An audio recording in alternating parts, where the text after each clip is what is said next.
I've observed that sensitive election materials were deployed, distributed 48 hours before the elections. This was on Thursday, rather than the usual practice of deploying these on Fridays.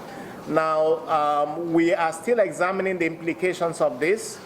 Usually, we expect that when sensitive materials are distributed, they should be protected and intact and taken straight to polling units once the distribution process has started.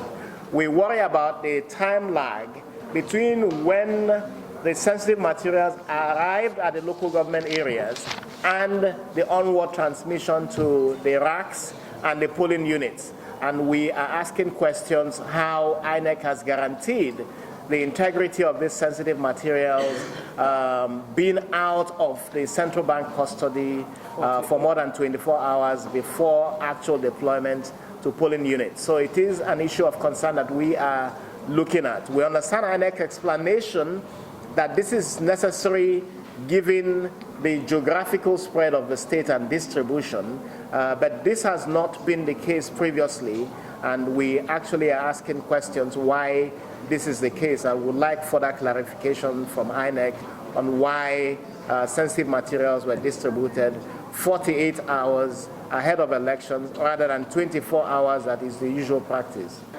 We have yesterday, Thursday, met with the Deputy Inspector General of Police in charge of the operation in Osun State. His 2IC, the AIG, and the Commissioner of Police are deployed for the state. We did raise concern about the redeployment of the police commissioner in the state. In Ekiti, the police commissioner was not redeployed.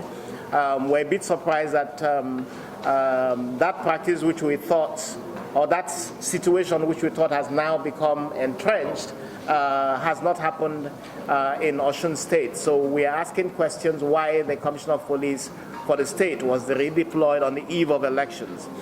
Secondly, we have also made and communicated concerns about the activities of security services that sometimes seem to impact on fairness. And we raised the concern about the police order that was issued to arrest or to have the governorship candidate of one of the parties report for arraignment before the court.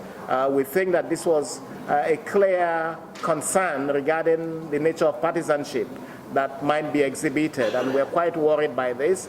Happily, the police have not proceeded with arraigning this particular individual that they make this allegation against.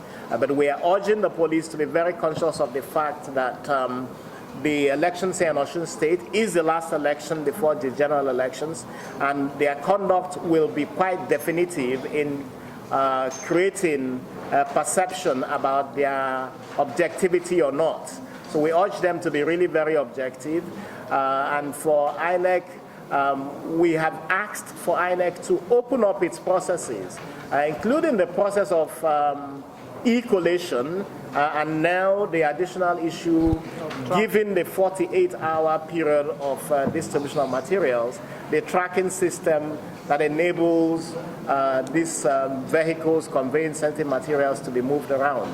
These are not private properties of INEC or INEC officials. These are appliances and apps that exist for ensuring free and fair election, and we think that INEC should be proud to show that these apps and monitoring systems are working, and they should share it with the public, with the political party agents, who should help to beef up the integrity of the electoral process by this action.